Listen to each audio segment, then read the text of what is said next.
S. Okay, ಯಾರು ಇಷ್ಟ ma'am ನಿಮಗೆ? ಸಂಗೀತ. ಯಾಕೆ? ಅವಳು ತುಂಬ ಚೆನ್ನಾಗಿ ಆಡ್ತಾರೆ ಮತ್ತು ಸ್ಟ್ರಾಂಗ್ ಆಗಿದ್ದಾರೆ, ಅದಕ್ಕೆ ಇಷ್ಟ ನಮಗೆ. ಅದಕ್ಕೆ ಇಷ್ಟ. ಓಕೆ, ಸಂಗೀತ ಅವರು ಅಂತ ಬಂದಾಗ ಜಾಸ್ತಿ ಅವರನ್ನ ನೆನೆಸ್ಕೊಂಡ್ರೆ ಜಗಳ ಗಂಟಿ ಅಂತಾನೆ, ಯಾಕಂದ್ರೆ ಪ್ರತಿಯೊಬ್ಬರ ಹತ್ರನೂ ಜಗಳ ಜಾಸ್ತಿ ಆಡ್ತಾರಲ್ವಾ, ಅದು ಸರಿ?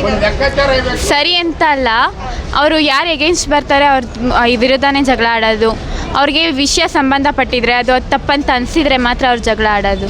ಓಕೆ, ಡ್ರೋನ್ ಪ್ರತಾಪ್ ಅವ್ರಿಗೆ ಮತ್ತೆ ಅವರು ಅಕ್ಕ ತಮ್ಮ ಅಂತಾನೆ ಫೇಮಸ್ ಆಗಿದ್ರೆ ಅವ್ರ ಫೋಟೋ ಅರ್ಧಾಕಿದ್ ಸರಿನಾ? ಅವರು ಅರ್ಧಾಕಿದ್ ಸರಿ ಅಂತ ಅಲ್ಲ, ಬಟ್ ಅವರು ಪ್ರತಾಪ್ ಅವರು ಇತ್ತೀಚೆಗೆ ಆಡಿದ್ದು ಅದೇ ಥರ ಇತ್ತು. ಮುಂಚೆಯಿಂದ ಅವರು ಮುಂಚೆ ಅದನ್ನೇ ಪ್ರಶ್ನೆ ಕೇಳಿದಿದ್ರೆ ಸಂಗೀತ ಅವ್ರು ಅರ್ಧಾಗ್ತಾ ಇರಲಿಲ್ಲ ಅನಿಸುತ್ತೆ. ಓಕೆ, ಫೈನಲ್ ಟಿಕೆಟ್ ಸಂಗೀತ ಅವ್ರಿಗೆ ಸಿಕ್ಕಿದೆ ಅಲ್ವಾ? ವೋಟಿಂಗ್ಸು ಚೆನ್ನಾಗಿ ಬಿದ್ದಿಲ್ಲ, ಆಟನೂ ಅಷ್ಟೊಂದು ಇದಾಡಿಲ್ಲ, ಅಂದ್ರೂ ಏನಕ್ಕೆ ಸಿಕ್ತು ಫೈನಲ್ ಟಿಕೆಟ್? ಅವ್ರದ್ದು ಆಟ ಒಂದು ವಾರದಲ್ಲ, ಮುಂಚೆಯಿಂದ ನೋಡಿದ್ರೂ ಅವ್ರದ್ದು ಆಟ ತುಂಬ ಚೆನ್ನಾಗಿದೆ, ಅದಕ್ಕೋಸ್ಕರ ಅವ್ರಿಗೆ ಸಿಕ್ಕಿದ್ದು ಕರೆಕ್ಟ್ ಅನಿಸುತ್ತೆ ನನಗೆ. ಓಕೆ, ಟಾಪ್ 1, ಟಾಪ್ 2, ಟಾಪ್ 3 ಯಾರು ಬರ್ಬೋದು?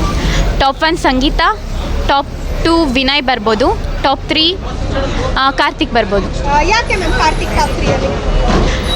ಕಾರ್ತಿಕ್ ಮುಂಚೆಯಿಂದ ಚೆನ್ನಾಗಿ ಆಡ್ತಾಯಿದ್ರು, ಇವಾಗ ಲೋ ಆಗಿದೆ, ಬಟ್ ಮುಂಚೆಯಿಂದ ಪರ್ಫಾರ್ಮೆನ್ಸ್ ನೋಡಿದ್ರೆ ಅವ್ರು ಬರ್ಬೋದು ಅಂತ ಅನಿಸುತ್ತೆ. ಇವಾಗ ಅವರ ಫ್ಯಾನ್ಸ್ ನೋಡಿದ್ರೂ ಬರ್ಬೋದು ಅಂತ ಅನಿಸುತ್ತೆ.